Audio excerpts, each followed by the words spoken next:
ഒന്ന് കണ്ണടച്ചു നോക്കൂ. അനന്തമായി പരന്നുകിടക്കുന്ന ഒരു സമുദ്രം. അതിന് നടുവിലൂടെ തിരമാലകളെ മെല്ലെ വകഞ്ഞുമാറ്റിയ ഒരു ചെറിയ പായ്ക്കപ്പൽ മുന്നോട്ട് നീങ്ങുന്നു. HMS ബീഗിൾ, അതായിരുന്നു അതിൻ്റെ പേര്. ആ കപ്പലിൻ്റെ തട്ടിൽ കടൽക്കാറ്റേറ്റ് മുടിയിഴകൾ പാറിപ്പറന്ന് ദൂരേക്ക് കണ്ണു നട്ടിരിക്കുന്ന ഒരു ചെറുപ്പക്കാരനുണ്ട്, ചാൾസ് ഡാർവിൻ. ലോകം അന്ന് അവനെ ഒരു ശാസ്ത്രജ്ഞനായി അറിഞ്ഞു തുടങ്ങിയിട്ടില്ല. വൈദ്യശാസ്ത്രം പഠിക്കാൻ പോയി പരാജയപ്പെട്ട, പുരോഹിതനാകാൻ പഠനം തുടങ്ങിയെങ്കിലും മനസ്സിൽ പ്രാണികളെയും പക്ഷികളെയും കൊണ്ട് നടക്കുന്ന ഒരു സാധാരണ ചെറുപ്പക്കാരൻ. ലോകത്തെ അറിയാനുള്ള അടങ്ങാത്ത കൗതുകം. അവന്റെ മുന്നിൽ നീണ്ടു നിവർന്നു കിടക്കുന്ന ഈ യാത്ര വെറുമൊരു കപ്പൽ യാത്രയായിരുന്നില്ല. അത് ഭൂമിയുടെ തന്നെ ആത്മാവിലേക്കുള്ള ഒരു തീർത്ഥാടനമായിരുന്നു. 5 വർഷങ്ങൾ നീളുന്ന ഒരു യാത്ര. ആരും കാണാത്ത കാഴ്ചകൾ കാണാൻ, ആരും കേൾക്കാത്ത കഥകൾ കേൾക്കാൻ. അവന്റെ ഉള്ളിൽ അപ്പോഴും ചെറിയൊരു ഭയമുണ്ടായിരുന്നു. ഈ ചെറിയ കപ്പലിൽ, ഈ മഹാസമുദ്രത്തിൽ താൻ ഒറ്റയ്ക്കാണോ? തൻ്റെ സ്വപ്നങ്ങൾക്ക് ഈ തിരമാലകളുടെ ആഴമുണ്ടോ? ഈ യാത്ര അവനെ എവിടെയാണ് കൊണ്ടുചെന്നെത്തിക്കുക? അന്ന് അവൻ അറിഞ്ഞിരുന്നില്ല, ആ യാത്ര ലോകത്തിൻ്റെ ചിന്തകളെ തന്നെ മാറ്റിമറിക്കാൻ പോവുകയാണെന്ന്. മനുഷ്യൻ അവനെക്കുറിച്ച് തന്നെ ചിന്തിക്കുന്ന രീതിയെ, ജീവന്റെ സങ്കല്പങ്ങളെ എല്ലാത്തിനെയും പൊളിച്ചെഴുതാൻ പോന്ന ഒരു കൊടുങ്കാറ്റിൻ്റെ തുടക്കമായിരുന്നു ആ ശാന്തമായ യാത്രയെന്ന്. നമുക്ക് ആ ചെറുപ്പക്കാരനോടൊപ്പം ആ കപ്പലിലേക്ക് കയറാം. അവൻ്റെ കണ്ണുകളിലൂടെ ആ ലോകം കാണാം. അവൻ്റെ ഹൃദയമിടിപ്പുകൾ കേൾക്കാം. കാലം ഒളിപ്പിച്ചു വച്ച ഒരു വലിയ രഹസ്യത്തിൻ്റെ ചുരുളഴിയുന്നതിന് സാക്ഷികളാകാം. ഗലാപ്പഗോസ് എന്ന മാന്ത്രിക ദ്വീപിലേക്ക് മാത്രമല്ല, ജീവന്റെ ഉത്ഭവരഹസ്യങ്ങളിലേക്കാണ് ഡാർവിൻ നമ്മളെ കൂട്ടിക്കൊണ്ടുപോകുന്നത്. ആ വിചിത്ര ദ്വീപുകളിൽ, ചെറിയ ജീവികളുടെ ചലനങ്ങളിൽ, പ്രകൃതി ഒരുക്കിവെച്ച ആ വലിയ സത്യം അവൻ എങ്ങനെയാണ് തിരിച്ചറിഞ്ഞത്? നമുക്ക് മെല്ലെ കേട്ടു തുടങ്ങാം. ഒരു നിമിഷം. ഈ കഥയുടെ ആഴങ്ങളിലേക്ക് തിരികെ പോകും മുൻപ് 2 കാര്യങ്ങൾ ഞാൻ പങ്കുവെച്ചുകൊള്ളട്ടെ. നിങ്ങൾ എവിടെയിരുന്നാണ് ഈ ശബ്ദം കേൾക്കുന്നതെന്നറിയാൻ എനിക്കൊരു കൗതുകമുണ്ട്. ഒരുപക്ഷെ കേരളത്തിലെ ശാന്തമായ ഒരു രാത്രിയിലാവാം, അല്ലെങ്കിൽ തിരക്കിട്ട ഒരു പ്രവാസ ജീവിതത്തിനിടയിലെ ഒരു ഇടവേളയിലാവാം. നിങ്ങൾ എവിടെയാണെന്നും ഇപ്പോഴത്തെ സമയം എത്രയാണെന്നും ഒരു കമൻ്റായി രേഖപ്പെടുത്താമോ? നമ്മുടെ ഈ കഥകൾ എവിടെയൊക്കെയാണ് എത്തുന്നതെന്നറിയാനുള്ള ഒരു ചെറിയ ആഗ്രഹം. ഇനി നമുക്ക് നമ്മുടെ കഥയിലേക്ക് മടങ്ങാം. 1831 തണുപ്പുള്ള ഒരു ഡിസംബർ പ്രഭാതം. ഇംഗ്ലണ്ടിലെ പ്ലിമത്ത് തുറമുഖം മൂടൽമഞ്ഞിൽ പുതഞ്ഞുകിടക്കുകയാണ്. കൽക്കരിയുടെയും ഉപ്പുകാറ്റിൻ്റെയും ഗന്ധം അന്തരീക്ഷത്തിൽ തങ്ങി നിൽക്കുന്നു. തുറമുഖത്തെ ബഹളങ്ങൾക്കിടയിൽ, മറ്റു കൂറ്റൻ കപ്പലുകൾക്കിടയിൽ ഒന്നുമല്ലാതായി തോന്നുന്ന ഒരു ചെറിയ കപ്പൽ, HMS ബീഗിൾ, തൻ്റെ ലോകയാത്രയ്ക്ക് തയ്യാറെടുക്കുകയായിരുന്നു. അതിൻ്റെ തട്ടിൽ വെറും 22 വയസ്സുള്ള ചാൾസ് ഡാർവിൻ നിൽപ്പുണ്ടായിരുന്നു. അവൻ്റെ ഹൃദയം ഒരുപോലെ സന്തോഷവും അതിലേറെ ആശങ്കയും കൊണ്ട് തുടികൊട്ടി. ഈ യാത്ര യാഥാർത്ഥ്യമാകുമെന്ന് അവൻ ഒരിക്കലും കരുതിയിരുന്നില്ല. അവൻ്റെ അച്ഛൻ ഡോക്ടർ റോബർട്ട് ഡാർവിൻ ഈ ആശയത്തെ നിഷിദ്ധമായി എതിർത്തിരുന്നു. ഒരു ഭ്രാന്തൻ പദ്ധതി, അദ്ദേഹം പറഞ്ഞു. ഒരു പുരോഹിതനാകാൻ പഠിക്കുന്ന നീ എന്തിനാണ് കടലിൽ അലയാൻ പോകുന്നത്? ഇത് നിന്റെ ഭാവിക്കും നമ്മുടെ കുടുംബത്തിൻ്റെ പേരിനും ചേർന്നതല്ല. അച്ഛൻ്റെ വാക്കുകൾ അവൻ്റെ ആത്മവിശ്വാസത്തെ തല്ലിക്കെടുത്തിയിരുന്നു. യാത്ര ഉപേക്ഷിക്കാൻ അവൻ തീരുമാനിച്ചതായിരുന്നു. പക്ഷെ അവൻ്റെ അമ്മാവൻ ജൊസായ വെഡ്ജ്വുഡ് ഒരു കത്തിലൂടെ അച്ഛൻ്റെ മനസ്സ് മാറ്റി. ആ ഒരു കത്താണ് ചരിത്രത്തിൻ്റെ ഗതി മാറ്റിയത്. നീണ്ട വാദപ്രതിവാദങ്ങൾക്കൊടുവിൽ മനസ്സില്ലാ മനസ്സോടെ അച്ഛൻ സമ്മതം മൂഴി. ആ നിമിഷം ഡാർലിൻ്റെ ജീവിതത്തിലെ ഏറ്റവും പ്രധാനപ്പെട്ട നിമിഷങ്ങളിൽ ഒന്നായിരുന്നു. കപ്പലിൻ്റെ ക്യാപ്റ്റൻ റോബർട്ട് ഫിറ്റ്സ്റോയ് ഒരു അസാധാരണ വ്യക്തിത്വമായിരുന്നു. പ്രായം കുറവാണെങ്കിലും അതിപ്രഗത്ഭനായ ഒരു നാവികൻ. കുലീനമായ കുടുംബത്തിൽ പിറന്ന കർക്കശക്കാരനായ, അതേസമയം അഗാധമായ ദൈവവിശ്വാസമുള്ള ഒരാൾ. തെക്കേ അമേരിക്കയുടെ തീരപ്രദേശങ്ങളുടെ ഭൂപടം തയ്യാറാക്കുക എന്നതായിരുന്നു ബീഗിളിൻ്റെ ഔദ്യോഗിക ദൗത്യം. എന്നാൽ ഫിറ്റ്സ്റോയ്ക്ക് മറ്റൊരു രഹസ്യ ലക്ഷ്യവും കൂടിയുണ്ടായിരുന്നു. ലോകമുണ്ടായത് ബൈബിളിൽ പറയുന്നതുപോലെ ആണെന്ന് തെളിയിക്കുന്ന എന്തെങ്കിലും കണ്ടെത്തുക. അതിനായി പ്രകൃതിയെക്കുറിച്ച് അറിവുള്ള ഒരാളെ കൂടെ കൂട്ടാൻ അദ്ദേഹം ആഗ്രഹിച്ചു. അങ്ങനെയാണ് ആ അവസരം ഡാർവിനെ തേടിയെത്തിയത്. ലോകത്തെ മാറ്റിമറിക്കുന്ന ഒരു സിദ്ധാന്തം രൂപീകരിക്കാൻ പോകുന്ന ആളെ ലോകമുണ്ടായതിനെക്കുറിച്ചുള്ള പഴയ വിശ്വാസങ്ങൾ ഉറപ്പിക്കാൻ വേണ്ടി തിരഞ്ഞെടുത്തത് കാലത്തിന്റെ ഒരു വിരോധാഭാസമായിരിക്കുന്നിരിക്കാം. ബീഗിൾ കപ്പൽ ഒരു കൊട്ടാരമായിരുന്നില്ല. വളരെ ചെറിയ, ഇടുങ്ങിയ ഒരു തടിക്കപ്പൽ. ഡാർവിൻ അനുവദിച്ചു കിട്ടിയ ക്യാബിൻ അതിലും ചെറുതായിരുന്നു. അവന്റെ പുസ്തകങ്ങളും സൂക്ഷ്മദർശിനിയും മറ്റുപകരണങ്ങളും കൊണ്ട് ആ മുളി നിറഞ്ഞു കവിഞ്ഞു. രാത്രിയിൽ ആടിയുലയുന്ന കപ്പലിൽ തൂക്കുട്ടിൽ കിടക്കുമ്പോൾ തിരമാലകൾ കപ്പലിന്റെ വശങ്ങളിൽ വന്നടിക്കുന്ന ശബ്ദം കേട്ട് അവൻ പലപ്പോഴും ഭയന്നു. യാത്രയുടെ ആദ്യത്തെ കുറച്ച് ആഴ്ചകൾ അവനൊരു നരകമായിരുന്നു. നിർത്താത്ത കടൽച്ചുറുക്ക് അവനെ തളർത്തിക്കളഞ്ഞു. ദിവസങ്ങളോളം അവൻ ഒന്നും കഴിക്കാതെ കിടന്നു. എന്തിനായിരുന്നു ഞാൻ ഈ യാത്രയ്ക്ക് പുറപ്പെട്ടത്? അവൻ സ്വയം ചോദിച്ചു. വീട്ടിലെ സുരക്ഷിതത്വത്തിൽ കഴിഞ്ഞാൽ മതിയായിരുന്നു. ആ നിമിഷങ്ങളിൽ ഈ യാത്ര കൊണ്ട് എന്തു നേടാനാണെന്ന് അവനൊരു പിടിയുമില്ലായിരുന്നു. ദിവസങ്ങൾ ആഴ്ചകൾക്ക് വഴിമാറി. കപ്പൽ അറ്റ്ലാന്റിക് സമുദ്രം മുറിച്ചുകൊടന്നു.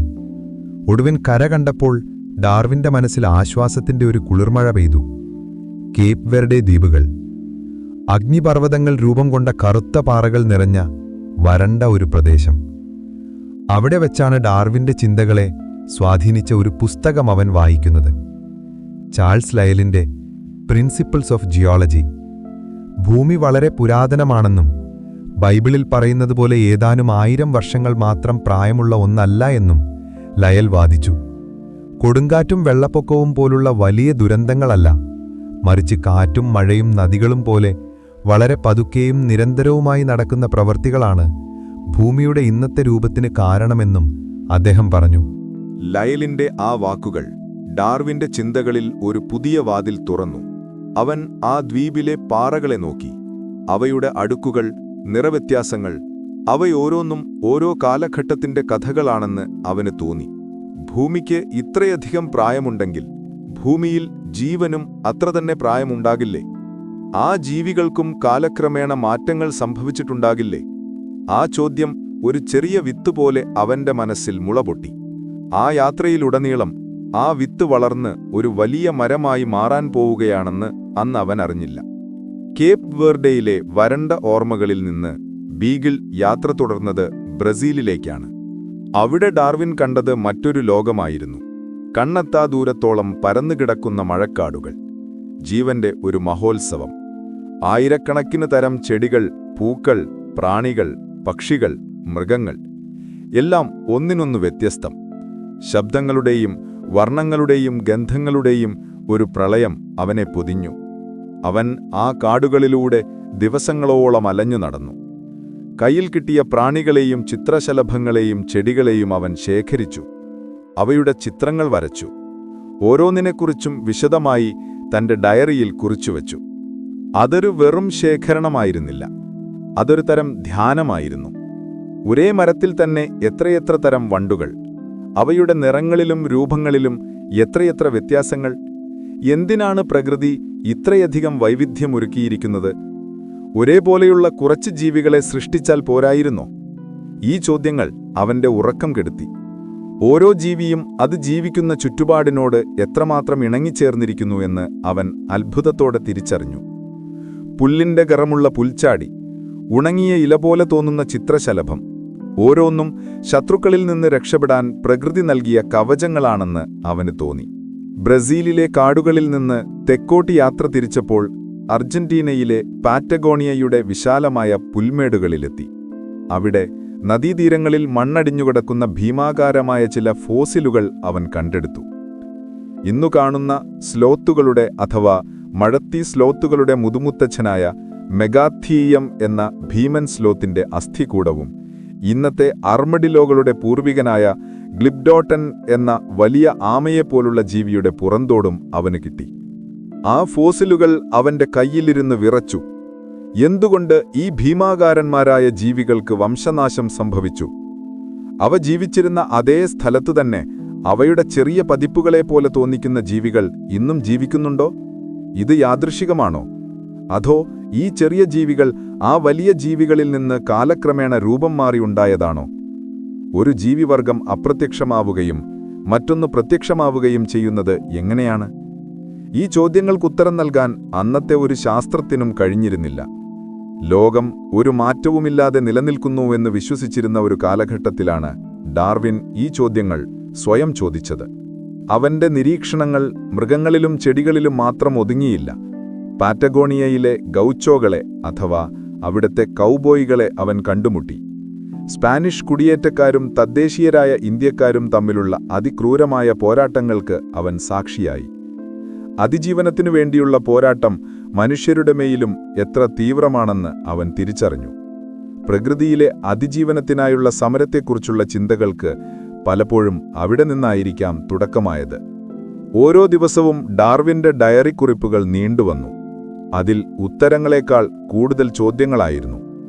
കപ്പൽ വീണ്ടും യാത്ര തുടർന്നു. തെക്കേ അമേരിക്കയുടെ ഏറ്റവും തെക്കേ അറ്റത്തുള്ള കൊടുങ്കാറ്റുകൾ ഉറങ്ങാത്ത ടിയറ ഡെൽ ഫ്യൂഗോ എന്ന അഗ്നിഭൂമിയിലേക്കായിരുന്നു അടുത്ത യാത്ര. യാത്ര കൂടുതൽ കഠിനമാവുകയായിരുന്നു. അപകടങ്ങൾ പതിയുന്നിരയുന്ന വഴികൾ. പക്ഷേ ഡാർവിന്റെ മനസ്സ് കൂടുതൽ സജീവമാവുകയായിരുന്നു. അവൻ കാണുന്ന ഓരോ കാഴ്ചയും ഓരോ ജീവിയും ഓരോ കല്ലും അവനോട് സംസാരിക്കുന്നതുപോലെ അവന് തോന്നി. ഗലാപ്പാഗോസ് എന്ന ആ വിചിത്ര ദ്വീപസമൂഹം അപ്പോഴും ഒരുപാട് ദൂരെയായിരുന്നു. പക്ഷേ അവിടേക്കെത്തും മുൻപേ ഡാർവിൻ എന്ന ചെറുപ്പക്കാരൻ ഒരു ശാസ്ത്രജ്ഞനായി രൂപാന്തരപ്പെട്ടു തുടങ്ങിയിരുന്നു. അവന്റെ മനസ്സിൽ ഒരു വിപ്ലവം അരങ്ങേറുകയായിരുന്നു. ആ വിപ്ലവം ലോകത്തെ എങ്ങനെ മാറ്റിമറിക്കുമെന്നറിയാതെ അവൻ ബീഗിളിന്റെ തട്ടിലിരുന്ന് അടുത്ത കരയെയും കാത്തിരുന്നു. ടിയറ ഡെൽ ഫ്യൂഗോ, ഭൂമിയുടെ അറ്റത്തുള്ള അഗ്നിയുടെ നാട്. മഗല്ലൻ ആ കടലിടുക്കിലൂടെ ആദ്യമായി യാത്ര ചെയ്തപ്പോൾ കരയിൽ രാത്രി മുഴുവൻ കെടാതെ കത്തുന്ന തീയുണ്ടകൾ കണ്ടു. അവിടുത്തെ തദ്ദേശീയർ തണുപ്പകറ്റാൻ കത്തിച്ച തീയുണ്ടകളായിരുന്നു അത്. അങ്ങനെയാണ് ആ നാടിന് അഗ്നിഭൂമി എന്ന് പേര് വന്നത്. പക്ഷേ ഡാർവിൻ അവിടെ കണ്ടത് തീയുടെ ചൂടായിരുന്നില്ല, മരവിപ്പിക്കുന്ന തണുപ്പായിരുന്നു. ഇടതൂർന്ന നനഞ്ഞ വനങ്ങൾ, എപ്പോഴും മൂടിക്കെട്ടിയ ആകാശം, മഞ്ഞുമൂടിയ മലനിരകൾ, ചാരനിറത്തിലുള്ള കടൽ. അതൊരു സന്തോഷമുള്ള കാഴ്ചയായിരുന്നില്ല. അവിടെയാണ് അവൻ ഫ്യൂജിയൻസിനെ കാണുന്നത്, ആ നാടിന്റെ യഥാർത്ഥ ഉടമകളെ. അവന്റെ ജീവിതത്തിലെ ഏറ്റവും ഞെട്ടിക്കുന്ന കാഴ്ചകളിലൊന്നായിരുന്നു അത്. കൊടും തണുപ്പിൽ ഏതാണ്ട് നഗ്നരായി മൃഗങ്ങളുടെ തൊലി മാത്രം ദേഹത്ത് ചുറ്റി അവർ തീരത്ത് കൂട്ടം കൂടി നിൽക്കുന്നു. അവരുടെ ഭാഷ മൃഗങ്ങളുടെ മുരളൽ പോലെ അവന് തോന്നി. അവരുടെ കറുത്ത കണ്ണുകളിൽ അപരിചിതരെ കണ്ട ഭയവും കൗതുകവും ഒരുപോലെ നിഴലിച്ചു. അവർ താമസിക്കുന്നത് മരച്ചില്ലകൾ കൊണ്ട് നിർമ്മിച്ച ചെറിയ കുടിലുകളിലാണ്. കടലിൽ നിന്ന് കിട്ടുന്ന കക്കയും മീനുമാണ് പ്രധാന ഭക്ഷണം. ഡാർവിൻ എന്ന പരിഷ്കൃത ഇംഗ്ലീഷുകാരന് അത് ഉൾക്കൊള്ളാനായില്ല. മനുഷ്യർക്ക് ഇങ്ങനെയൊരു സാഹചര്യത്തിൽ ജീവിക്കാൻ കഴിയുമോ? മൃഗങ്ങളിൽ നിന്ന് എത്ര കുറഞ്ഞ വ്യത്യാസമാണ് ഇവർക്കുള്ളത്? അവൻ തന്റെ ഡയറിയിൽ കുറിച്ചു. മൃഗങ്ങളും മനുഷ്യനും തമ്മിലുള്ള അതിർവരമ്പ് എത്ര നേർത്തതാണ്. ആ കാഴ്ച അവനെ വല്ലാതെ അലട്ടി. ലണ്ടനിലെ തെരുവുകളിൽ കണ്ടിരുന്ന ഏറ്റവും പാവപ്പെട്ട മനുഷ്യർ പോലും ഇവരുടെ മുന്നിൽ രാജാക്കന്മാരെ പോലെയാണ് എന്നവന് തോന്നി. ഈ യാത്രയിൽ ഡാർവിനെപ്പോലെ തന്നെ പ്രാധാന്യമുള്ള മറ്റൊരാൾ കൂടി ബീഗിൾ കപ്പലിലുണ്ടായിരുന്നു. ജെമ്മി ബട്ടൺ, അതായിരുന്നു അവന്റെ പേര്. ഏതാനും വർഷങ്ങൾക്ക് മുൻപ് ക്യാപ്റ്റൻ ഫിറ്റ്സ്റോയ് ഇതേ തീരത്തുനിന്ന് 3 ഫ്യൂജിയൻസിനെ ഇംഗ്ലണ്ടിലേക്ക് കൊണ്ടുപോയിരുന്നു.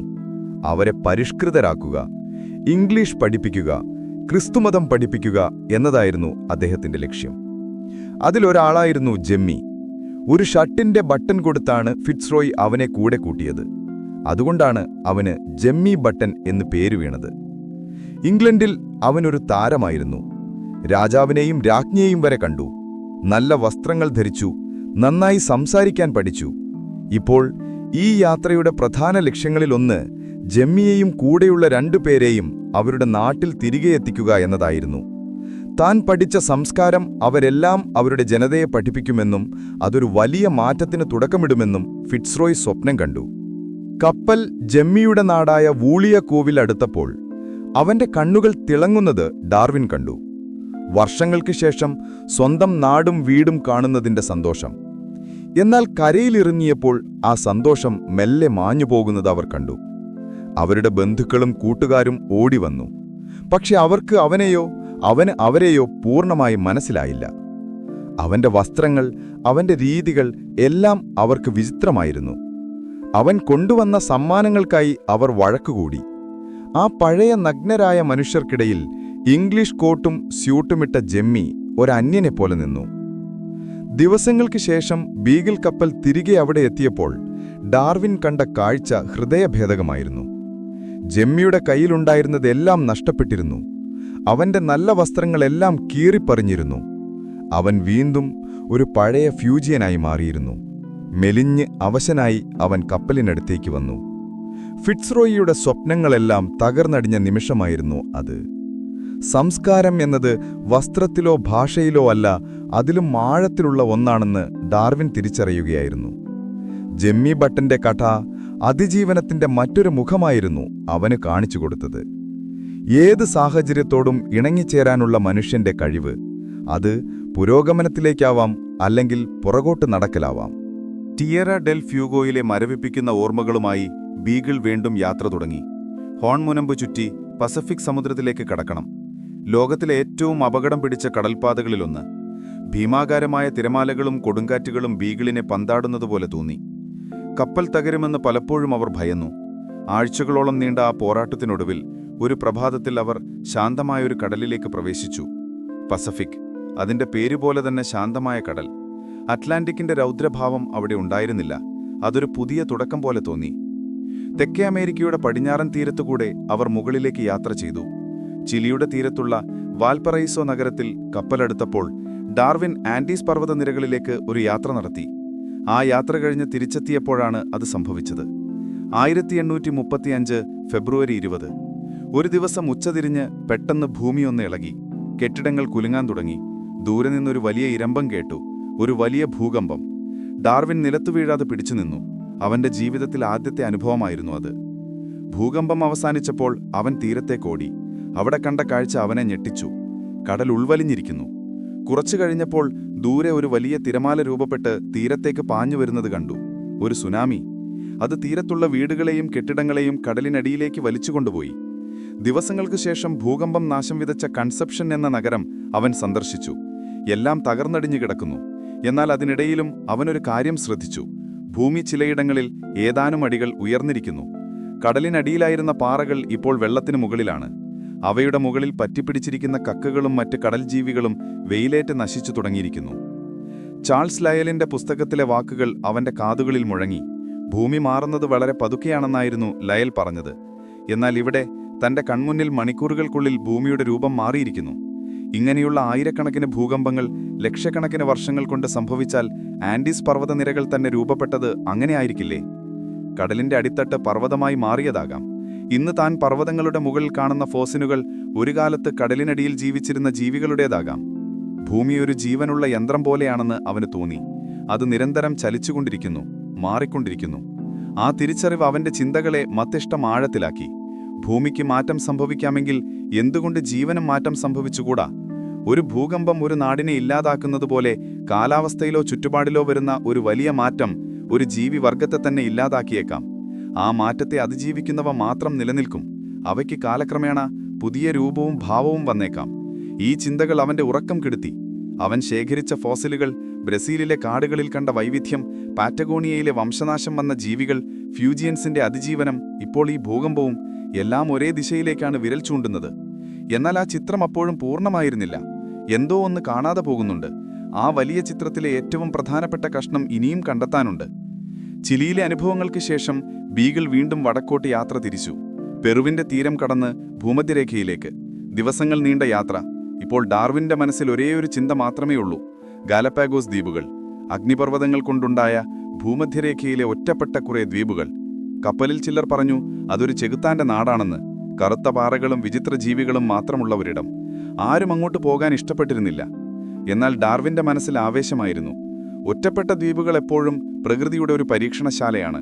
പുറം ലോകവുമായി അധികം ബന്ധമില്ലാത്തതുകൊണ്ട് അവിടുത്തെ ജീവികൾക്ക് അവരുടേതായ ഒരു ലോകമുണ്ടാകും. എന്തായിരിക്കും അവിടെ തന്നെ കാത്തിരിക്കുന്നത്? എന്ത് രഹസ്യങ്ങളാണ് ആ കറുത്ത മണ്ണിൽ ഒളിഞ്ഞിരിക്കുന്നത്? അവന്റെ ഉള്ളിലെ കൗതുകം അതിന്റെ പാരമ്യത്തിലെത്തിയിരുന്നു. ബീഗിൾ ഗാലപ്പാഗോസ് ദ്വീപുകളെ ലക്ഷ്യമാക്കി നീങ്ങുമ്പോൾ 4 വർഷത്തെ യാത്ര നൽകിയ അനുഭവങ്ങളെല്ലാം അവന്റെ മനസ്സിൽ ഒരു കൊടുങ്കാറ്റ് പോലെ ആഞ്ഞടിക്കുകയായിരുന്നു. ആ കൊടുങ്കാറ്റിന്റെ കേന്ദ്രബിന്ദു ആകാൻ പോവുകയാണ് ആ വിചിത്ര ദ്വീപുകളെന്ന് അവനപ്പോൾ അറിഞ്ഞിരുന്നില്ല. ലോകത്തിന്റെ മുഴുവൻ ചിന്തകളെയും മാറ്റാൻ പോകുന്ന ആ വലിയ രഹസ്യത്തിന്റെ താക്കോൽ അവിടെ ആ ചെറിയ ദ്വീപുകളിലെ നിബീസരം ജീവികളുടെ കൈവശമുണ്ടെന്ന് അവൻ സ്വപ്നത്തിൽ പോലും കരുതിയിരുന്നില്ല. അങ്ങനെ 1835 സെപ്റ്റംബർ 15 ദൂരെ ചക്രവാളത്തിൽ പുകയുന്ന അഗ്നിപർവ്വതങ്ങളുടെ കറുത്ത രൂപം തെളിഞ്ഞുവന്നു. ഗാലപ്പാഗോസ്. ഡാർവിന്റെ യാത്ര അതിന്റെ നിർണായക ഘട്ടത്തിലേക്ക് കടക്കുകയായിരുന്നു. ഗലാപ്പാഗോസ്. ദൂരെ നിന്നുള്ള കാഴ്ചയിൽ അതൊരു വിരസമായ ലോകമായിരുന്നു. കറുത്ത ലാവ ഒഴുകി പരന്നുണ്ടായ പുകയുന്ന പാറക്കൂട്ടങ്ങൾ, സൂര്യന്റെ കഠിനമായ ചൂടിൽ വെട്ടിത്തിളങ്ങുന്ന കറുത്ത മണൽ തീരങ്ങൾ, അവിടെയും ഇവിടെയും മുൾച്ചെടികളും കള്ളിച്ചെടികളും മാത്രം. ഒരു മരുഭൂമി പോലെ. ഇതൊരു പർദീസയല്ല, മറിച്ച് ഭൂമി മറന്നുപോയ ഏതോ ഒരു കോണാണെന്ന് ഡാർവിന് തോന്നി.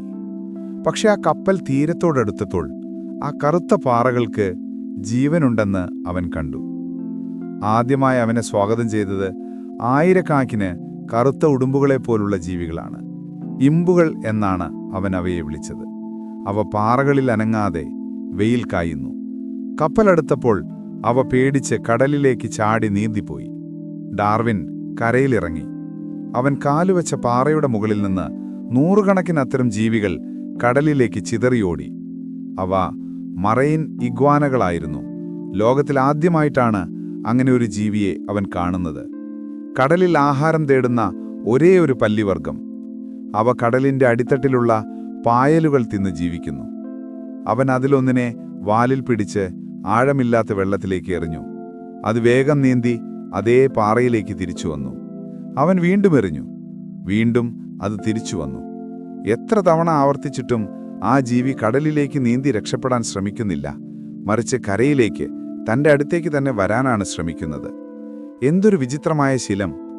കരയിൽ വെച്ച് തന്നെ പേടിച്ചോടുന്ന ഈ ജീവി വെള്ളത്തിൽ വെച്ച് എന്തുകൊണ്ടാണ് തന്റെ അടുത്തേക്ക് തന്നെ വരുന്നത്? ഡാർവിൻ ചിന്തിച്ചു. പിന്നീട് അവന് മനസ്സിലായി, കരയിൽ അതിന് ശത്രുക്കളില്ല, എന്നാൽ കടലിൽ സ്രാവുകൾ പതിയിരിക്കുന്നുണ്ട്.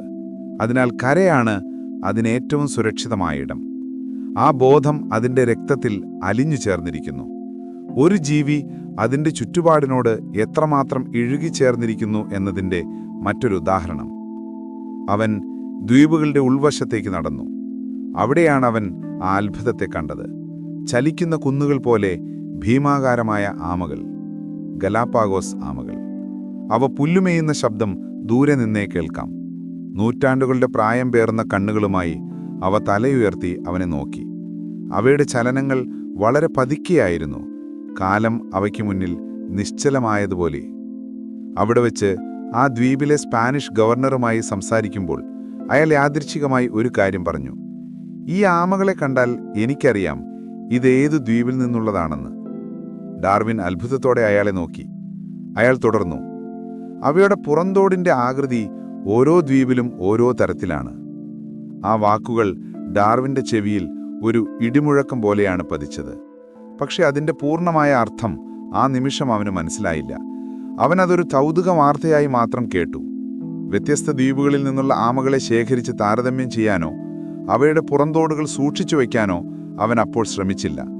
തന്റെ ജീവിതത്തിലെ ഏറ്റവും വലിയ തെറ്റുകളിലൊന്നായിരുന്നു അതെന്ന് വർഷങ്ങൾക്ക് ശേഷം അവൻ തിരിച്ചറിയും. പക്ഷേ ആ ആശയം അവന്റെ മനസ്സിൽ പതിഞ്ഞുകഴിഞ്ഞു. ഒരേപോലുള്ള ആമകൾ തൊട്ടടുത്തുള്ള വെവ്വേറെ ദ്വീപുകളിലെത്തുമ്പോൾ അവയുടെ രൂപം മാറുന്നതെന്തുകൊണ്ട്? അടുത്തതായി അവന്റെ ശ്രദ്ധ ആകർഷിച്ചത് അവിടുത്തെ പക്ഷികളാണ്. അവയൊന്നും അത്ര ഭംഗിയുള്ളവയായിരുന്നില്ല.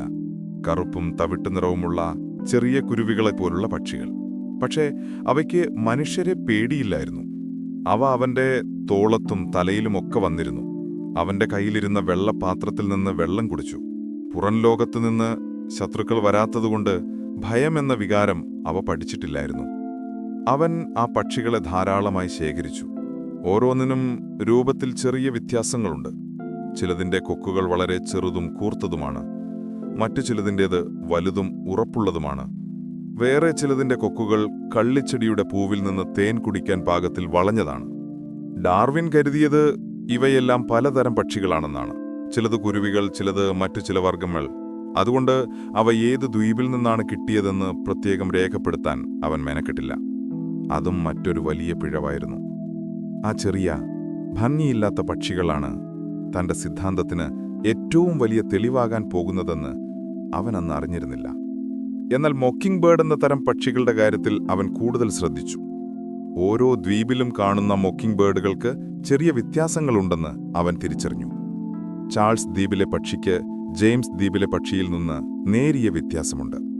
അവൻ അവയെ ഓരോ ദ്വീപിൽ നിന്നും വേർതിരിച്ച് ശേഖരിച്ചു, കൃത്യമായി ലേബൽ ചെയ്തു. അവന്റെ മനസ്സിൽ ആ ചോദ്യം കൂടുതൽ ശക്തമായി ഉയർന്നുവന്നു. എന്തുകൊണ്ടാണിങ്ങനെ? ഈ ദ്വീപുകളെല്ലാം അഗ്നിപർവ്വതങ്ങൾ കൊണ്ടുണ്ടായവയാണ്.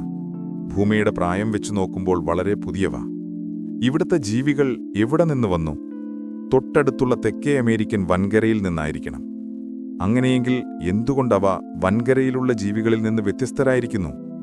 അതിലും പ്രധാനമായി, അടുത്തടുത്തുള്ള ഈ ഓരോ ദ്വീപിലും എന്തുകൊണ്ട് ഒരേ ജീവവർഗത്തിന് ചെറിയ ചെറിയ മാറ്റങ്ങൾ വന്നിരിക്കുന്നു? ഒരു സൃഷ്ടാവ് ഓരോ ദ്വീപിനും വേണ്ടി പ്രത്യേകം ചെറിയ മാറ്റങ്ങളുടെ ജീവികളെ സൃഷ്ടിക്കുമോ? അതെന്തിനാണ്? ഒരേപോലെയുള്ള ജീവികളെ എല്ലാ ദ്വീപിലും സൃഷ്ടിച്ചാൽ പോരെ? അതല്ലെങ്കിൽ മറ്റൊരു സാധ്യതയുണ്ടോ? വർഷങ്ങൾക്ക് മുൻപ് വൻകരയിൽ നിന്ന് ചില പക്ഷികൾ കാറ്റിലോ മറ്റോ പെട്ട് ഈ ദ്വീപുകളിൽ എത്തിപ്പെട്ടതാണോ? പിന്നീട് ഓരോ ദ്വീപിലെയും സാഹചര്യങ്ങൾക്കനുസരിച്ച്, ഭക്ഷണത്തിന്റെ ലഭ്യതയ്ക്കനുസരിച്ച് അവയുടെ കൊക്കുകൾക്കും രൂപത്തിനും തലമുറകളിലൂടെ മാറ്റങ്ങൾ വന്നതാണോ? ആ ചിന്ത അവന്റെ ഉള്ളിൽ ഒരു മിന്നൽ പിണർ പോലെ പാഞ്ഞുപോയി. അതൊരു ദൈവനിന്ദാപരമായ ചിന്തയാണെന്ന് അവൻ അറിയാമായിരുന്നു. ജീവികളെല്ലാം ദൈവം സൃഷ്ടിച്ച രൂപത്തിൽ തന്നെ ഒരു മാറ്റവുമില്ലാതെ നിലനിൽക്കുന്നു എന്നായിരുന്നു അന്നത്തെ വിശ്വാസം. ആ വിശ്വാസത്തെ ചോദ്യം ചെയ്യുന്നത് അപകടകരമായിരുന്നു. പക്ഷേ അവൻ കണ്ടുകൊണ്ടിരിക്കുന്ന തെളിവുകൾ ആ വിശ്വാസത്തിനെതിരായിരുന്നു. ആമകളുടെ പുറന്തോടുകൾ, ഇഗ്വാനകളുടെ ജീവിതരീതി, മോക്കിംഗ് ബേർഡുകളിലെ വ്യത്യാസങ്ങൾ, ആ ചെറിയ കുരുവികളുടെ കൊക്കുകളിലെ വൈവിധ്യം എല്ലാം ഒരേ കഥയാണ് പറയുന്നത്. ജീവൻ സ്ഥിരമല്ല, അത് മാറിക്കൊണ്ടിരിക്കും. ചുറ്റുപാടുകൾക്കനുസരിച്ച് അത് പുതിയ രൂപങ്ങൾ സ്വീകരിക്കും. അതിജീവനത്തിനു വേണ്ടിയുള്ള ഒരു നിരന്തരമായ മാറ്റം. അവൻ ഗലാപ്പഗോസിൽ ചെലവഴിച്ചത് വെറും 5 ആഴ്ചകൾ മാത്രമാണ്. പക്ഷേ ആ 5 ആഴ്ചകൾ അവന്റെ ജീവിതത്തെയും ലോകത്തെക്കുറിച്ചുള്ള മനുഷ്യന്റെ കാഴ്ചപ്പാടിനെയും എന്നേക്കുമായി മാറ്റിമറിച്ചു. ബീഗൾ കപ്പൽ ഗലാപ്പഗോസ് ദ്വീപുകളിൽ നിന്ന് യാത്ര തിരിക്കുമ്പോൾ ഡാർവിന്റെ കയ്യിൽ കുറെ ജീവികളുടെ സാമ്പിളുകൾ മാത്രമല്ല ഉണ്ടായിരുന്നത്. അവന്റെ തലയ്ക്കുള്ളിൽ ഒരു വിപ്ലവകരമായ ആശയം കൂടി യാത്ര തുടങ്ങിയിരുന്നു: പരിണാമമെന്ന ആശയം.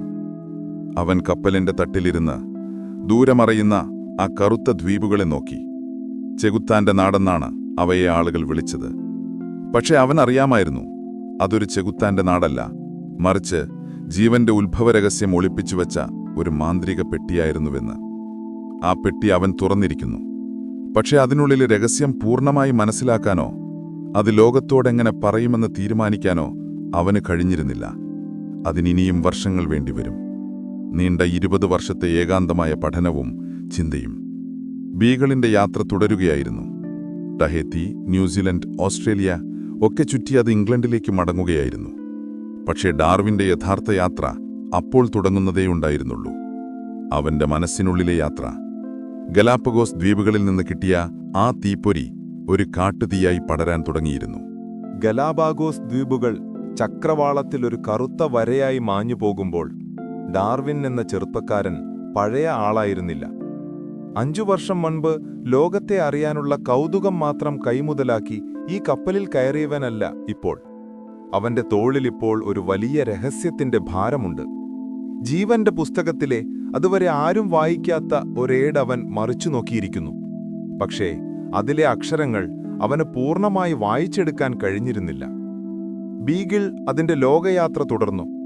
പസഫിക് സമുദ്രത്തിന്റെ അനന്തമായ നീലിമയിലൂടെ അവർ ടഹീറ്റി എന്ന പവിഴദ്വീപിലെത്തി. പച്ചപ്പും പൂക്കളും നിറഞ്ഞൊരു പറുദീസ. അവിടത്തെ സൗന്ദര്യവും സന്തോഷത്തോടെ ജീവിക്കുന്ന മനുഷ്യരും അവനെ ആകർഷിച്ചു. പക്ഷെ അവന്റെ മനസ്സ് അപ്പോഴും ഗലാപാഗോസിലെ കറുത്ത പാറകളിൽ തങ്ങി നിൽക്കുകയായിരുന്നു. ന്യൂസിലൻഡിലെത്തി ഓസ്ട്രേലിയയുടെ വിചിത്രമായ ജീവികളെ കണ്ടു. കങ്കാരു, പ്ലാറ്റിപ്പസ്, ഓരോന്നും പ്രകൃതിയുടെ ഓരോ പരീക്ഷണങ്ങൾ പോലെ അവനു തോന്നി. ഓരോ പുതിയ കാഴ്ചയും അവന്റെ മനസ്സിലെ ചോദ്യങ്ങളെ കൂടുതൽ സങ്കീർണമാക്കി. ഒടുവിൽ 1836 ഒക്ടോബർ 2-ന് 5 വർഷത്തെ നീണ്ട യാത്രയ്ക്ക് ശേഷം HMS ബീഗിൾ ഇംഗ്ലണ്ടിലെ ഫാൽമൗത്ത് തുറമുഖത്ത് നങ്കൂരമിട്ടു. വീണ്ടും സ്വന്തം നാട്. ഡാർവിൻ കരയിലേക്ക് കാലെടുത്തു വയ്ക്കുമ്പോൾ അവന്റെ ഹൃദയം തുടികൊട്ടുന്നുണ്ടായിരുന്നു. പക്ഷേ അത് സന്തോഷം കൊണ്ട് മാത്രമായിരുന്നില്ല. അവൻ പോയതുപോലെയല്ല തിരികെ വന്നിരിക്കുന്നത്. ലോകവും അവനെ കാണുന്നത് പഴയതുപോലെയല്ല. യാത്രയ്ക്കിടയിൽ അവൻ അയച്ചുകൊടുത്ത ഫോസിലുകളും കത്തുകളും അവനെ ഇംഗ്ലണ്ടിലെ ശാസ്ത്രലോകത്തെ ഒരു ചെറിയ താരമാക്കി മാറ്റിയിരുന്നു. വീട്ടിലേക്കുള്ള മടക്കയാത്രയിൽ രഥത്തിന്റെ ജനലിലൂടെ ഇംഗ്ലണ്ടിലെ പച്ചപ്പിടിച്ച വയലുകൾ കണ്ടപ്പോൾ അവൻ ഒരുതരം അപരിചിതത്വം തോന്നി. എല്ലാം പഴയതുപോലെ തന്നെയുണ്ട്, പക്ഷേ താൻ ഒരുപാട് മാറിയിരിക്കുന്നു. 5 വർഷം മുൻപ് ഒരു ലക്ഷ്യവുമില്ലാതെ അലഞ്ഞു നടന്ന ചെറുപ്പക്കാരനിൽ നിന്ന് ലോകത്തിന്റെ ഏറ്റവും വലിയ രഹസ്യങ്ങളിൽ ഒന്ന് കൈവശമുള്ളൊരാളായി അവൻ മാറിയിരിക്കുന്നു. അതവനെ ഒരേ സമയം ആവേശഭരിതനാക്കുകയും ഭയപ്പെടുത്തുകയും ചെയ്തു. ലണ്ടനിലെത്തിയ ഡാർവിൻ തന്റെ വിശ്രമമില്ലാത്ത 2ാം യാത്ര തുടങ്ങി. തന്റെ ശേഖരങ്ങൾക്കിടയിലൂടെയുള്ള ഒരു യാത്ര. അവൻ ശേഖരിച്ച ആയിരക്കണക്കിന് സസ്യങ്ങളെയും പ്രാണികളെയും പക്ഷികളെയും ഫോസിലുകളെയും തരംതിരിക്കണം, പഠിക്കണം. അതിനവന് വിദഗ്ധരുടെ സഹായം വേണമായിരുന്നു. ഓരോ ശേഖരവും അവൻ ഓരോ ശാസ്ത്രജ്ഞരെ ഏൽപ്പിച്ചു. ഫോസിലുകൾ റിച്ചാർഡ് ഓവനെയും പക്ഷികളെ ജോൺ ഗൂൾഡിനെയും ഏൽപ്പിച്ചു. ദിവസങ്ങൾക്കുള്ളിൽ ജോൺ ഗൂൾഡിൽ നിന്ന് ആ നിർണായകമായ വാർത്തയെത്തി. ഡാർവിൻ ഗലാപാഗോസിൽ നിന്ന് ശേഖരിച്ച പലതരം പക്ഷികളാണെന്ന് കരുതിയ ആ കറുപ്പും തവിട്ടും നിറമുള്ള പക്ഷികൾ അവയെല്ലാം ഒരേ വർഗത്തിൽപ്പെട്ടവയാണ്. അവയെല്ലാം ഫിഞ്ചുകളാണ്. പക്ഷേ ഓരോ ദ്വീപിലെയും സാഹചര്യങ്ങൾക്കനുസരിച്ച് അവയുടെ കൊക്കുകൾക്ക് മാറ്റം വന്നിരിക്കുന്നു. ചിലത് കായ് കൊത്തിപ്പൊട്ടിക്കാൻ പാകത്തിൽ ഉറപ്പുള്ളതായി മാറി, മറ്റു ചിലത് പുഴുക്കളെ പിടിക്കാൻ പാകത്തിൽ കൂർത്തതായി, വേറെ ചിലത് പൂന്തേൻ കുടിക്കാൻ പാകത്തിൽ വളഞ്ഞതായി. അതിലും പ്രധാനമായി ഗോൾഡ് പറഞ്ഞു, ഈ ഫിഞ്ചുകളെ ലോകത്ത് മറ്റൊരിടത്തും കാണാനാവില്ല. ഇവ ഗലാപാഗോസിൽ മാത്രം കാണുന്നവയാണ്. ആ നിമിഷം ഡാർവിന്റെ മനസ്സിൽ ചിതറിക്കിടന്ന ചിത്രങ്ങളെല്ലാം ഒന്നിച്ചു ചേർന്നു. ഒരു വലിയ ചിത്രം തെളിഞ്ഞുവന്നു.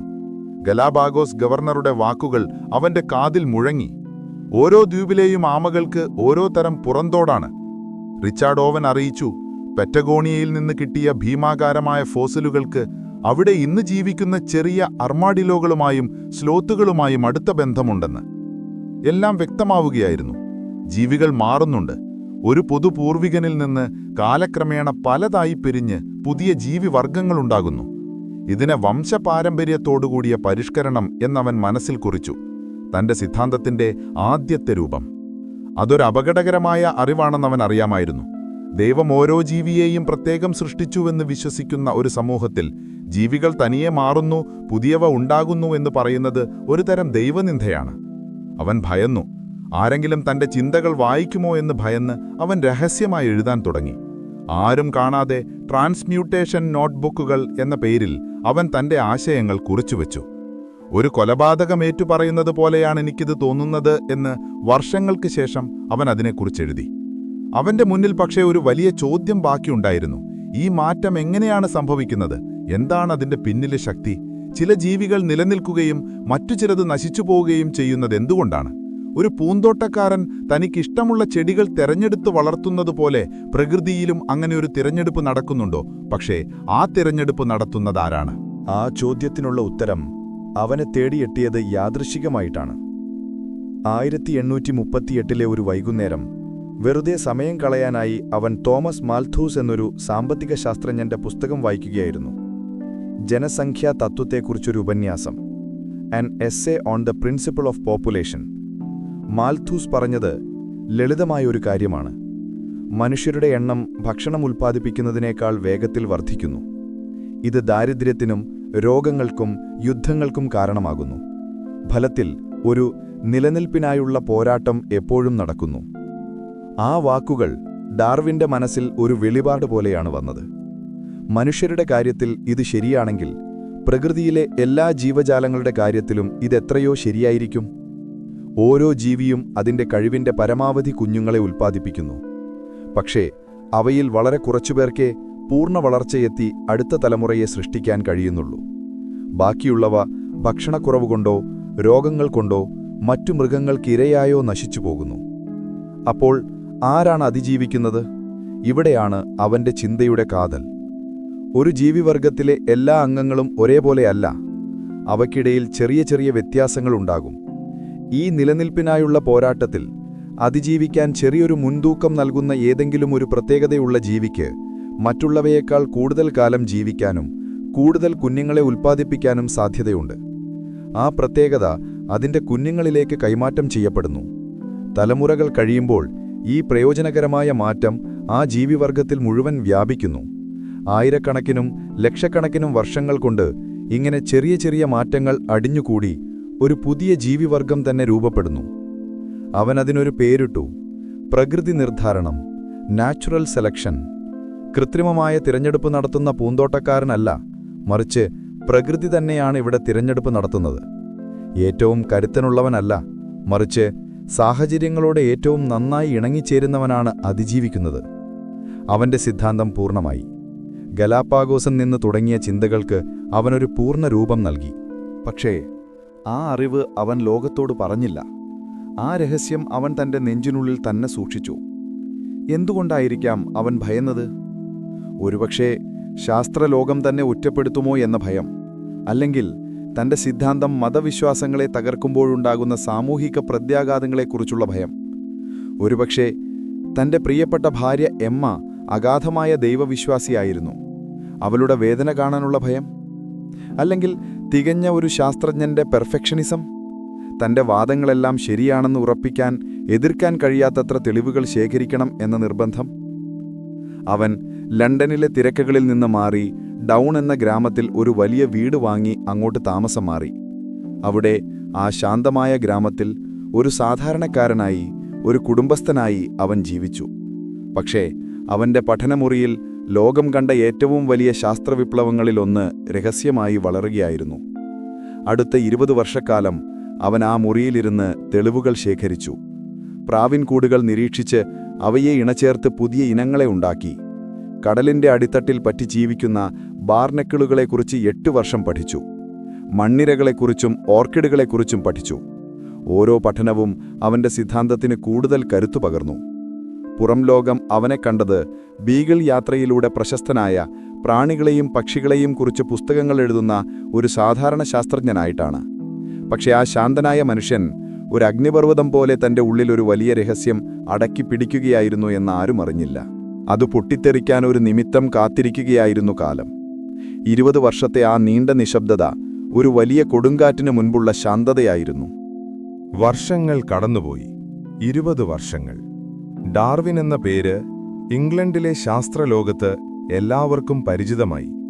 ബീഗിൾ യാത്രയെക്കുറിച്ചുള്ള അവന്റെ പുസ്തകം പ്രശസ്തമായി. ബാർനക്കിളികളെക്കുറിച്ചുള്ള അവന്റെ ബൃഹത്തായ പഠനം അവനൊരു ബഹുമാന്യനായ ശാസ്ത്രജ്ഞൻ എന്ന പേര് നേടിക്കൊടുത്തു.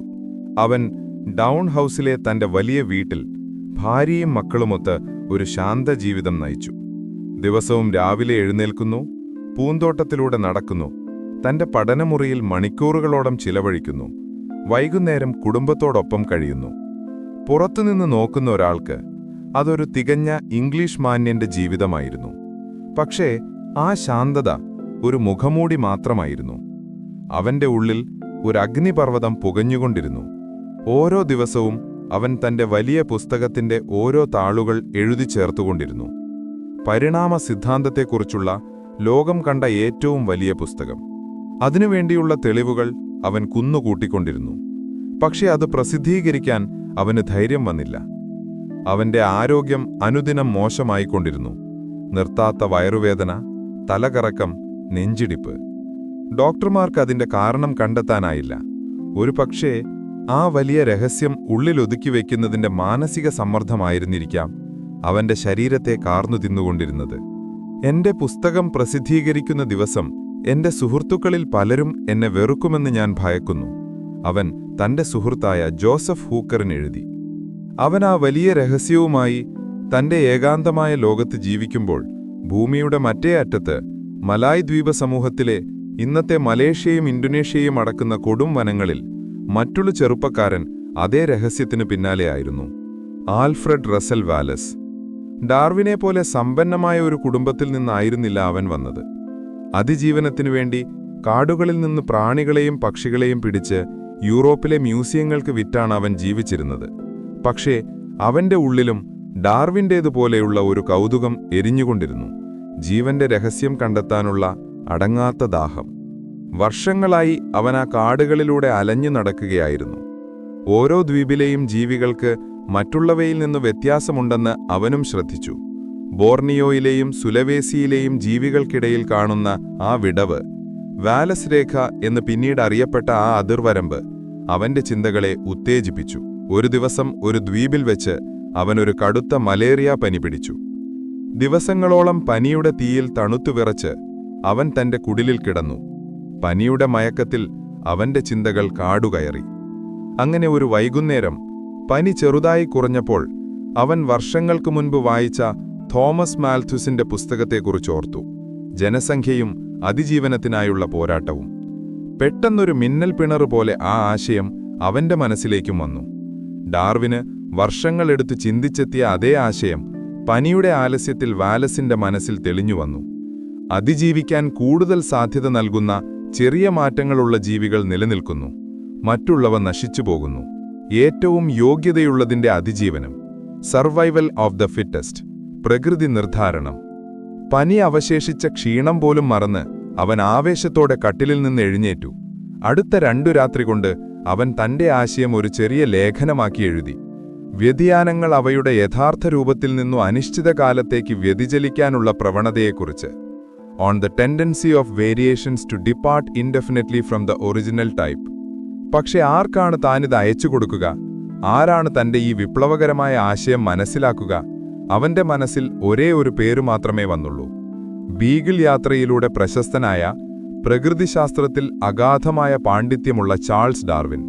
തന്റെ ഈ ലേഖനം വായിച്ച് അതിൽ കാമ്പുണ്ടെന്ന് തോന്നുകയാണെങ്കിൽ പ്രശസ്തനായ ഭൗമശാസ്ത്രജ്ഞൻ ചാൾസ് ലയലിന് കൈമാറണം എന്നൊരു അഭ്യർത്ഥനയോടെ അവൻ ആ കത്ത് ഡാർവിന് അയച്ചു. 1858 ജൂൺ 18 ഡൗൺ ഹൗസിലെ തന്റെ പഠനമുറിയിൽ രാവിലെ വന്ന തപാലുരുപ്പടികൾ നോക്കുകയായിരുന്നു ഡാർവിൻ. അതിലൊന്നായിരുന്നു മലായ് ദ്വീപസമൂഹത്തിൽ നിന്നുള്ള ആ കത്ത്. അവൻ അത് തുറന്നു വായിച്ചു. വായിക്കുന്തോറും അവന്റെ മുഖം വിളറി വെളുത്തു. അവന്റെ കൈകൾ വിറയ്ക്കാൻ തുടങ്ങി. ലോകം അവന്റെ കാൽക്കീഴിൽ നിന്ന് ഒലിച്ചു പോകുന്നതുപോലെ അവന് തോന്നി. 20 വർഷം കൊണ്ട് താൻ പടുത്തുയർത്തിയ സാമ്രാജ്യം ഒരു നിമിഷം കൊണ്ട് തകർന്നടിയുന്നു. താൻ രഹസ്യമായി മനസ്സിൽ കൊണ്ടുനടന്ന തന്റെ ജീവിതത്തിലെ ഏറ്റവും വലിയ കണ്ടുപിടുത്തം, അതേ ആശയം, അതേ വാക്കുകളിൽ ഭൂമിയുടെ മറ്റേ അറ്റത്തുള്ള ഒരു ചെറുപ്പക്കാരൻ തനിക്ക് അയച്ചു തന്നിരിക്കുന്നു. ഇത്രയും യാദൃച്ഛികമായി ഒന്നും സംഭവിക്കാനില്ല എന്ന് അവൻ തലയിൽ കൈവച്ചുകൊണ്ട് പറഞ്ഞു. എന്റെ മുഴുവൻ സിദ്ധാന്തവും അവൻ മുൻകൂട്ടി എഴുതിയിരിക്കുന്നു. അവൻ തകർന്നുപോയി. എന്തു ചെയ്യണമെന്നറിയാതെ അവൻ പകച്ചുനിന്നു. വാലസിന്റെ കത്ത് കത്തിച്ചു കളഞ്ഞ് വേഗം തന്റെ പുസ്തകം പ്രസിദ്ധീകരിക്കണോ? അത് ലോകം കണ്ട ഏറ്റവും വലിയ വഞ്ചനയാകും. അതോ മാന്യനായി വാലസിന്റെ ലേഖനം പ്രസിദ്ധീകരിക്കാൻ സഹായിച്ച് തന്റെ 20 വർഷത്തെ അധ്വാനം ആരുമറിയാതെ കുഴിച്ചുമൂടുവോ? അവന്റെ മനസാക്ഷി അവനെ വേട്ടയാടി. അതേ ദിവസങ്ങളിൽ മറ്റൊരു ദുരന്തം കൂടി അവന്റെ ജീവിതത്തിൽ സംഭവിച്ചു. അവന്റെ ഏറ്റവും ഇളയ മകൻ ചാൾസ് വാറിംഗ് സ്കാർലറ്റ് ഫീവർ ബാധിച്ചു മരിച്ചു. ആ ദുഃഖത്തിനിടയിൽ തന്റെ ജീവിതത്തിലെ ഏറ്റവും വലിയ കണ്ടുപിടുത്തത്തിന്റെ അവകാശം നഷ്ടപ്പെടുന്ന വേദന കൂടി താങ്ങാൻ അവന് കഴിഞ്ഞില്ല. അവൻ തന്റെ ഏറ്റവും അടുത്ത സുഹൃത്തുക്കളായ ചാൾസ് ലയലിനും ജോസഫ് ഹൂക്കറിനും ഒരു കത്തെഴുതി. എന്റെ എല്ലാ സ്വപ്നങ്ങളും തകർന്നു. നിങ്ങൾ എന്തു പറയുന്നുവോ അതുപോലെ ഞാൻ ചെയ്യാം. ലയലിനും ഹൂക്കറിനും ഡാർവിന്റെ രഹസ്യത്തെക്കുറിച്ച് വർഷങ്ങളായി അറിയാമായിരുന്നു. അവരൊരു പരിഹാരം കണ്ടെത്തി. 1858 ജൂലൈ 1 ലണ്ടനിലെ ലിന്നേയിയൻ സൊസൈറ്റിയുടെ അടുത്ത യോഗത്തിൽ ഡാർവിന്റെയും വാലസിന്റെയും ലേഖനങ്ങൾ ഒരുമിച്ച് അവതരിപ്പിക്കുക. അങ്ങനെ രണ്ടുപേർക്കും ആ കണ്ടുപിടുത്തത്തിന്റെ ബഹുമതി ഒരുപോലെ ലഭിക്കും. ദുഃഖം തളം കെട്ടിനിന്ന മനസ്സോടെ ഡാർവിൻ അതിന് സമ്മതിച്ചു. ആ ചരിത്രപരമായ ദിവസം വന്നെത്തി. ലിന്നേയിയൻ സൊസൈറ്റിയുടെ ഹാളിൽ വിരലിലെണ്ണാവുന്ന കുറച്ചുപേർ മാത്രം ആ യോഗത്തിൽ ഡാർവിൻ പങ്കെടുത്തില്ല. മകന്റെ മരണത്തിന്റെ ദുഃഖത്തിൽ അവൻ വീട്ടിലിരിക്കുകയായിരുന്നു. വാലസാകട്ടെ മലായ് കാടുകളിൽ എവിടെയോ ഇതൊന്നും അറിയാതെ പ്രാണികളെയും തേടി നടക്കുകയായിരുന്നു. 2 ലേഖനങ്ങളും സദസ്സിൽ വായിക്കപ്പെട്ടു. ഡാർവിന്റെ പഴയൊരു കത്തും വാലസിന്റെ പുതിയൊരു ലേഖനവും. ഒരു ലോകത്തെ മാറ്റിമറിക്കാൻ പോന്ന ആ ആശയം ആദ്യമായി പൊതുവേദിയിൽ അവതരിപ്പിക്കപ്പെട്ടു. പക്ഷേ ഒരു ഞെട്ടലും ഉണ്ടായില്ല. ഒരു വലിയ ചർച്ചയുമുണ്ടായില്ല. ഒരു കരഘോഷം പോലും മുഴങ്ങിയില്ല. യോഗം കഴിഞ്ഞപ്പോൾ ലിന്നേയിയൻ സൊസൈറ്റിയുടെ പ്രസിഡന്റ് ആ വർഷത്തെ റിപ്പോർട്ടിൽ എഴുതി, ഈ വർഷം ശാസ്ത്രലോകത്തെ പിടിച്ചുകുലുക്കുന്ന വലിയ കണ്ടുപിടുത്തങ്ങളൊന്നും ഉണ്ടായിട്ടില്ല. ഒരു കൊടുങ്കാറ്റിനു മുൻപുള്ള ശാന്തതയായിരുന്നു അത്.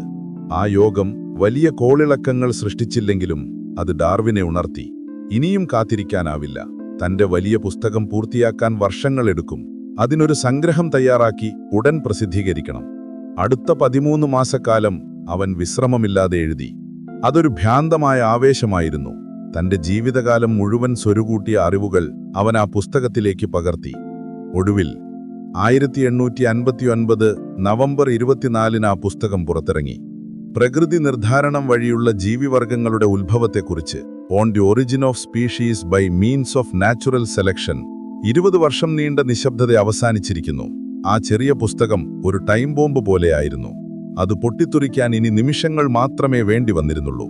ശാസ്ത്രത്തിന്റെയും മതത്തിന്റെയും ലോകത്ത് മനുഷ്യന്റെ ചിന്തകളിൽ ഒരു വലിയ കൊടുങ്കാറ്റ് ആഞ്ഞടിക്കാൻ തുടങ്ങുകയായിരുന്നു. ഒരു പുസ്തകം. അതൊരു പുസ്തകം മാത്രമായിരുന്നില്ല, അതൊരു തീപ്പൊരിയായിരുന്നു. ഉണങ്ങിയ പുൽമേട്ടിലേക്ക് ആരോ എറിഞ്ഞ ഒരു തീപ്പൊരി. 1859 നവംബറിലെ ആ തണുത്ത പ്രഭാതത്തിൽ on the origin of species എന്ന ആ പുസ്തകം ലണ്ടനിലെ പുസ്തകശാലകളിലെത്തിയപ്പോൾ അതിന്റെ ആദ്യത്തെ കോപ്പികൾ മണിക്കൂറുകൾക്കുള്ളിൽ വിറ്റുതീർന്നു. ശാസ്ത്രജ്ഞർ മാത്രമല്ല, സാധാരണക്കാരും വീട്ടമ്മമാരും വിദ്യാർത്ഥികളും പുരോഹിതന്മാരും ആ പുസ്തകം വാങ്ങാൻ തിരക്കുകൂട്ടി. ആ തീപ്പൊരി ഒരു കാട്ടുതീയായി പടർന്നു.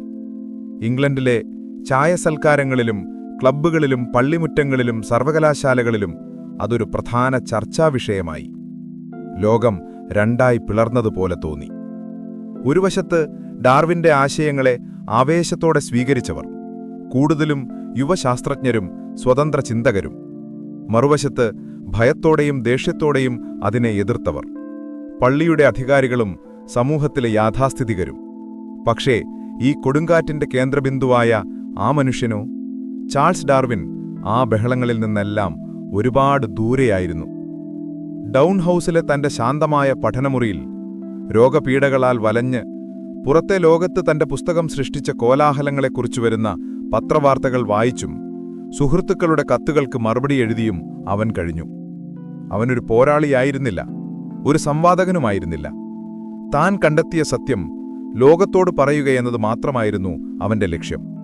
ആ സത്യത്തിനുവേണ്ടി വാവിക്കാനും യുദ്ധം ചെയ്യാനും അവൻ തയ്യാറായിരുന്നില്ല. അവിടെയാണ് തോമസ് ഹെൻറി ഹക്സ്ലി എന്ന യുവശാസ്ത്രജ്ഞൻ കടന്നുവരുന്നത്. ഡാർവിന്റെ കാവൽ നായ എന്നായിരുന്നു അദ്ദേഹം അറിയപ്പെട്ടത്. മൂർച്ചയുള്ള ബുദ്ധിയും ആരെയും കൂസാത്ത പ്രകൃതവും അസാമാന്യമായ വാഗ്ചാതുര്യമുള്ള ഒരു പോരാളി. ഡാർവിന്റെ സിദ്ധാന്തം കേട്ടപ്പോൾ അദ്ദേഹം പറഞ്ഞു, എന്തൊരു വിഡ്ഢിത്തമാണ് ഞാൻ ഇതുവരെ ചിന്തിക്കാതിരുന്നത്. അദ്ദേഹത്തെ സംബന്ധിച്ചിടത്തോളം അതൊരു ശാസ്ത്രസിദ്ധാന്തം മാത്രമായിരുന്നില്ല, അത് ശാസ്ത്രസത്യത്തിനു വേണ്ടിയുള്ള അന്ധവിശ്വാസങ്ങൾക്കും മതശാസനങ്ങൾക്കുമെതിരെയുള്ള ഒരു യുദ്ധമായിരുന്നു. ഡാർവിൻ യുദ്ധം ചെയ്യാൻ മടിച്ചപ്പോൾ ഹക്സ്ലി ആ പടവാൾ കയ്യിലെടുത്തു. മറുവശത്ത് ശത്രുക്കൾക്കും പഞ്ഞമുണ്ടായിരുന്നില്ല. അതിൽ പ്രധാനി ഓക്സ്ഫോർഡിലെ ബിഷപ്പായിരുന്ന സാമുവൽ വിൽബർഫോഴ്സ് ആയിരുന്നു. സോപ്പി സാം എന്നായിരുന്നു അദ്ദേഹത്തിന്റെ ഇരട്ടപ്പേര്. വാക്കുകൾ കൊണ്ട് അമ്മാനമാടുന്ന അതിവിദഗ്ധനായ ഒരു സംവാദകൻ. ഡാർവിന്റെ സിദ്ധാന്തം ദൈവനിഷേധവും മനുഷ്യന്റെ മഹത്വത്തെ ചോദ്യം ചെയ്യുന്നതുമാണെന്ന് അദ്ദേഹം പ്രഖ്യാപിച്ചു. അദ്ദേഹത്തിന്റെ പിന്നിൽ ഇംഗ്ലണ്ടിലെ മതസ്ഥാപനങ്ങൾ ഒന്നടങ്കം അണിനിരന്നു. അങ്ങനെ ആ ചരിത്രപരമായ ഏറ്റുമുട്ടലിന് അരങ്ങൊരുങ്ങി. 1860 ജൂൺ 30 ഓക്സ്ഫോർഡ് യൂണിവേഴ്സിറ്റി മ്യൂസിയത്തിൽ British association for the advancement of സയൻസിന്റെ വാർഷിക യോഗം നടക്കുകയാണ്. ഹാൾ ആളുകൾ കൊണ്ട് നിറഞ്ഞിരുന്നു. ചൂടുകൊണ്ട് എല്ലാവരും വിയർത്തു. ഡാർവിന്റെ സിദ്ധാന്തത്തെക്കുറിച്ചുള്ള ഒരു പ്രബന്ധം അവതരിപ്പിച്ചതിനു ശേഷമുള്ള ചർച്ചയായിരുന്നു വേടി. എല്ലാവരും കാത്തിരുന്നത് ബിഷപ്പ് വിൽബർഫോഴ്സിനു വേണ്ടിയായിരുന്നു. അദ്ദേഹം എഴുന്നേറ്റ് നിന്നു. ആൾക്കൂട്ടത്തെ കയ്യിലെടുക്കുന്ന വാക്കുകളോടെ അദ്ദേഹം സംസാരിച്ചു തുടങ്ങി. ഡാർവിന്റെ സിദ്ധാന്തത്തെ അദ്ദേഹം പരിഹസിച്ചു. അതിലെ കഴമ്പില്ലായ്മയെക്കുറിച്ച് വാചാലനായി. ശാസ്ത്രീയമായ വാദങ്ങളെക്കാൾ പരിഹാസമായിരുന്നു അദ്ദേഹത്തിന്റെ പ്രധാന ആയുധം. സംസാരത്തിന്റെ അവസാനം വിജയഭാവത്തോടെ അദ്ദേഹം ഹക്സ്ലിയുടെ നേരെ തിരിഞ്ഞു. എന്നിട്ട് ആ ചോദ്യം ചോദിച്ചു, അങ്ങൊരു കുരങ്ങന്റെ പിൻതലമുറക്കാരനാണെന്ന് അവകാശപ്പെടുന്നത് അങ്ങയുടെ മുത്തശ്ശന്റെ ഭാഗത്തു നിന്നാണോ മുത്തശ്ശിയുടെ ഭാഗത്തു നിന്നാണോ? ആ ചോദ്യം കേട്ട് സദസ്സിലൊരു ചിരി പടർന്നു. ബിഷപ്പ് വിജയിച്ചുവെന്ന് എല്ലാവരും കരുതി. പക്ഷേ ഹക്സ്ലി ശാന്തനായിരുന്നു. അവൻ അടുത്തുനിന്ന സുഹൃത്തിനോട് പതിഞ്ഞ സ്വരത്തിൽ പറഞ്ഞു, ദൈവം അവനെ എന്റെ കയ്യിൽ തന്നിരിക്കുന്നു. എന്നിട്ട് അവൻ എഴുന്നേറ്റു. തിങ്ങി നിറഞ്ഞ സദസ്സിനെ നോക്കി ശാന്തമായി എന്നാൽ ഉറച്ച ശബ്ദത്തിൽ അവൻ സംസാരിച്ചു തുടങ്ങി. ബിഷപ്പിന്റെ ശാസ്ത്രീയമല്ലാത്ത വാദങ്ങളെ അവൻ ഒന്നൊന്നായി ഖണ്ഡിച്ചു. സംസാരത്തിന്റെ അവസാനം അവൻ ആ ചോദ്യത്തിലേക്ക് വന്നു. ബിഷപ്പിന്റെ കണ്ണുകളിലേക്ക് നോക്കി അവൻ പറഞ്ഞു, ഒരു പാവം കുരങ്ങിന്റെ പിൻഗാമിയാകുന്നതിൽ എനിക്ക് ലജ്ജയൊന്നും തോന്നുന്നില്ല. പക്ഷേ തന്റെ അറിവും കഴിവും സ്വാധീനവും ഉപയോഗിച്ച് ഗൗരവമേറിയൊരു ശാസ്ത്ര ചർച്ചയിലേക്ക് പരിഹാസം കൊണ്ടുവരികയും സത്യത്തെ മറച്ചുവയ്ക്കാൻ ശ്രമിക്കുകയും ചെയ്യുന്ന ഒരു മനുഷ്യനുമായി എനിക്ക് ബന്ധമുണ്ടെന്ന് പറയുന്നതിലാണ് എനിക്ക് ലജ്ജ തോന്നുന്നത്. ആ വാക്കുകൾ ഒരു ചാട്ടവാഴടി പോലെയായിരുന്നു. ആ മുറിയിൽ ഒരു നിമിഷം പൂർണ്ണമായ നിശബ്ദതയായിരുന്നു. പിന്നെ അതൊരു കടലിരമ്പം പോലെയായി. ആളുകൾ കൈയടിച്ചു, ആർത്തുവിളിച്ചു. ഒരു സ്ത്രീ തലകറങ്ങി വീണു. ആ ബഹളത്തിൽ ആരാണ് ജയിച്ചത്, ആരാണ് തോറ്റത് എന്ന് ആർക്കും വ്യക്തമായിരുന്നില്ല. പക്ഷേ ഒന്ന് വ്യക്തമായിരുന്നു: ശാസ്ത്രം അന്നാദ്യമായി മതത്തിന്റെ അധികാരത്തിനു മുന്നിൽ തലകുനിക്കാതെ നിന്നു. അതൊരു പുതിയ യുഗത്തിന്റെ തുടക്കമായിരുന്നു. ഓക്സ്ഫോർഡിലെ ആ സംവാദം ഒരു തുടക്കം മാത്രമായിരുന്നു. ഒറിജിൻ ഓഫ് സ്പീഷീസ് എന്ന പുസ്തകം മനുഷ്യനെക്കുറിച്ച് നേരിട്ടൊന്നും പറഞ്ഞിരുന്നില്ല.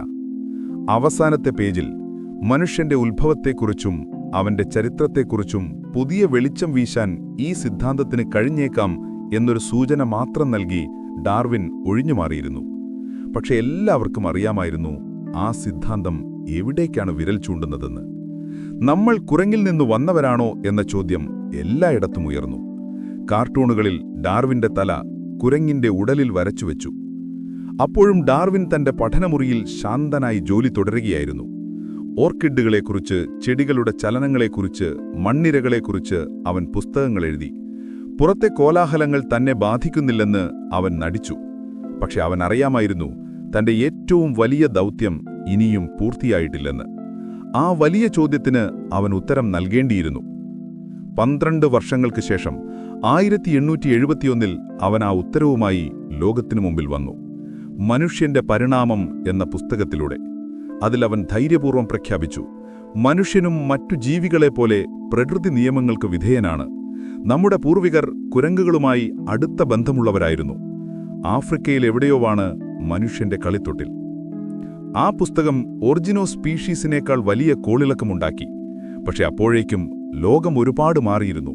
ഹക്സ്ലിയെപ്പോലുള്ള പോരാളികൾ പുതിയൊരു തലമുറയിലെ ശാസ്ത്രജ്ഞരെ വാർത്തെടുത്തിരുന്നു. പരിണാമ സിദ്ധാന്തം ശാസ്ത്രലോകത്ത് അംഗീകരിക്കപ്പെട്ട ഒരു സത്യമായി മാറിക്കഴിഞ്ഞിരുന്നു.